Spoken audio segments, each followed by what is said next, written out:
Today we're going to make a bird collage out of old newspapers.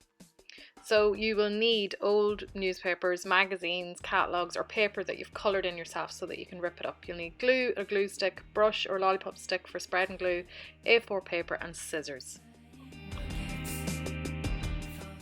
So before you get started, go and do some research. Have a look at some birds, see what you like.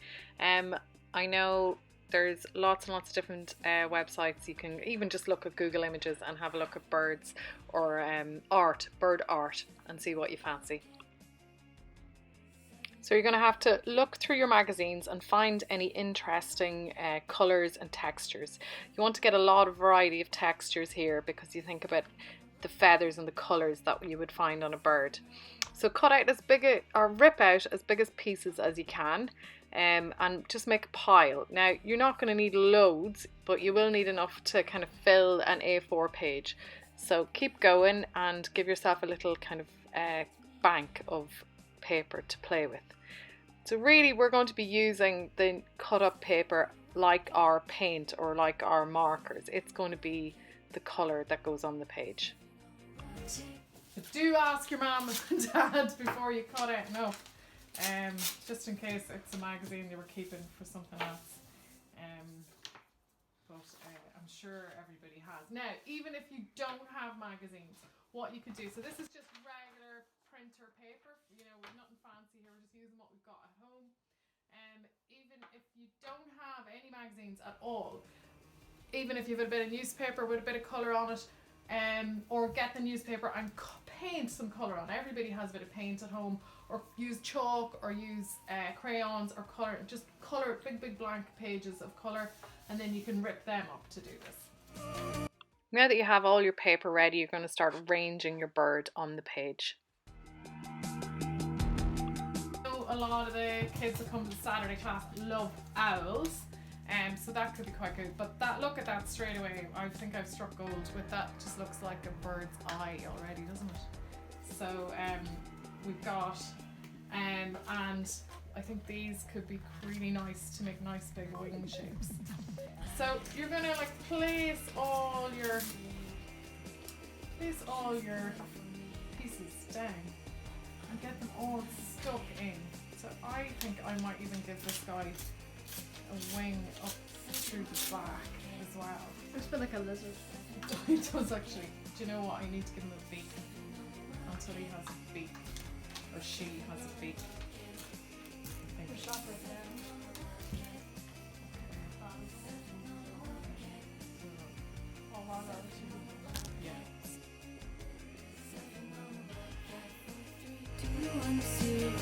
spent a lot of time ripping out little pieces, swapping them out, rearranging them. I wanted the key identical parts of my bird, the wings, the body, the tail. I decided to make a bird that was flying, but you could have a bird that was sitting on a branch or on a telephone wire. You could have birds sitting drinking some water, but have some fun with it, move it around, decide where everything's going to go. I have different stripes of different colours cut out or ripped out for the tail and for the body. I kind of stuck with warm colours for this, but you can have as many different colours as you like. There's lots of lovely bright colours in the IKEA catalogue that I didn't find till later on. Could have made a very colourful bird there.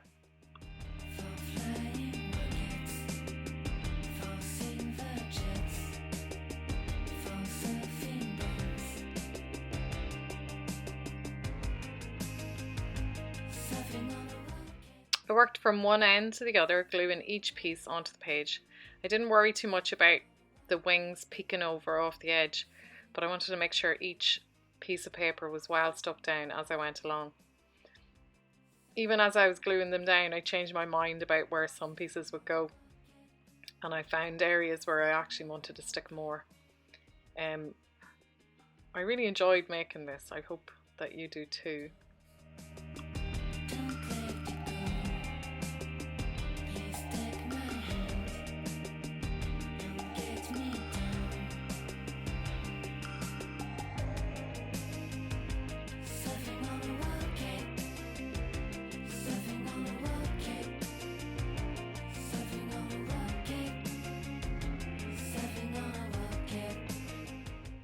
Once my bird was on the page, I realized that I wanted some kind of frame or background around it. So I went back to the magazines and started ripping out some more colours. I found some great bright colours that I stuck onto the wings, and then I went and found some greens and blues which I thought would be nice to frame the bird.